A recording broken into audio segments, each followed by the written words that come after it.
सत्संगत जी, प्यार से कहना धन निरंकार और सत्संगत सब मिल बैठकर विचार करें कि ये जो हमें मनुष्य जन्म मिला है, सत्संगत इसकी कीमत क्या है। क्योंकि सत्संगत ये जो मनुष्य जन्म हमें मिला है, ये बहुत ही 84 लाख जूनी भुगतने के बाद ही इंसानी जामा मिलता है। और सत्संगत ऐसा विचार करना है कि इसकी कीमत क्या है। क्योंकि सत्संगत इसके प्रति क्या हम सही उपयोग कर रहे हैं कि नहीं। क्योंकि सत्संगत सबसे पहले तो हमने इस निरंकार का, इस परमात्मा का शुक्राना करना है, माता पिता का शुक्राना करना है, जिनकी बदौलत हमें ये मनुष्य जन्म मिला है। और सत्संगत क्या हम भूल तो नहीं रहे कि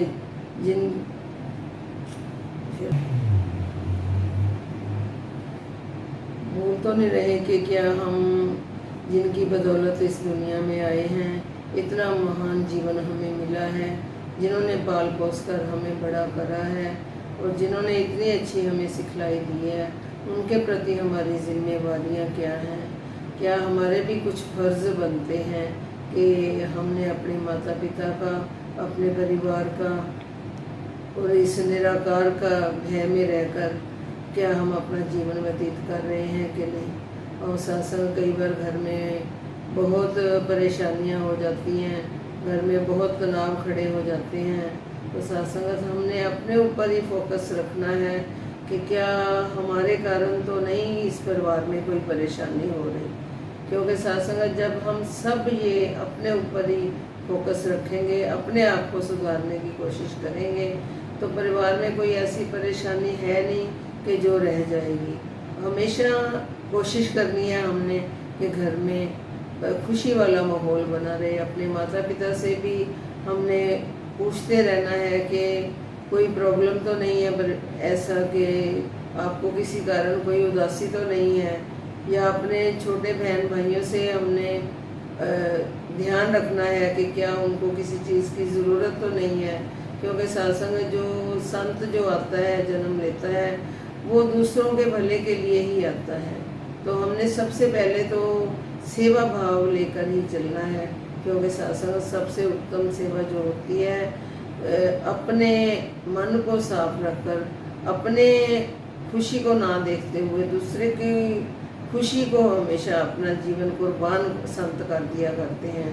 सत्संगत अवनीत जी ने भी घर में यही कोशिश करी कि मम्मी, मैं अपने परिवार में मेरा फ़र्ज़ यही है कि मैं सबको खुशी दे पाऊँ, और आप सब अगर खुश हो तो मेरा मन अपने आप खुश है। और सत्संगत संत जो होते हैं, संतों वाला जीवन जो होता है, आप जी ने बाबा जी को भी देखा कि बाबा जी ने सबको खुश करने की कोशिश की। सत्संगत अगर बाबा जी की एक एक विचार हम सुने तो ध्यान में यही आता है कि बाबा जी ने सारा जीवन ही हमारे लिए लुटा दिया है। और सत्संगत सेवा को हमेशा ही संत तैयार रहते हैं। सत्संगत हमने अपने आप को सेवा में तत्पर रखना है कि कौन सी सेवा, जिस संत के हिस्से में भी जो भी सेवा आती है, संत उसको बखूबी निभाते हैं। और सत्संगत हम प्रण करें कि हमारा जो जीवन है ये दूसरे के लिए ही बना है। जब हम दूसरों को खुशी देंगे तो अपना मन तो अपने आप ही खुश हो जाता है।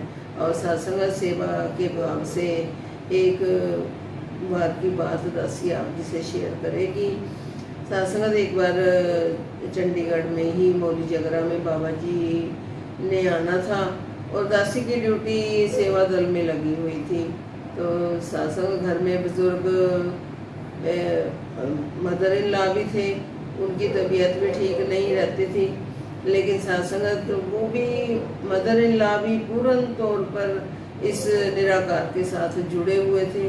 और सत्संगत दासी तो चुप रही कि सेवा दल ड्यूटी में दासी ने अपना नाम भी नहीं लिखवाया। लेकिन सत्संगत जब मदर इन लॉ ने सुबह हुई तो दासी को कहने लगे आज तो बाबा जी आ रहे हैं ना, तो आपकी तो ड्यूटी होगी सेवा में, तो आप जल्दी से तैयार हो जाओ और अपनी ड्यूटी पर जाओ। तो सासंगा दासी ने कहा कि मम्मी कोई बात नहीं, आज आपकी तबीयत ठीक नहीं है, तो दासी नहीं जा रही सेवा में। तो सासंगा मदर इन लॉ कहने लगे नहीं, ऐसा नहीं करना, सेवा से कभी भी पीछे नहीं हटते। बाबा जी आ रहे हैं और आप सेवा पे नहीं जाओगे तो ये ठीक नहीं है। मेरे को आप चाय और बिस्कुट दे जाओ और मेरी मेडिसिन मेरे को देकर आप अपनी सेवा दल की वर्दी पहनो और आप संगत पर चले जाओ।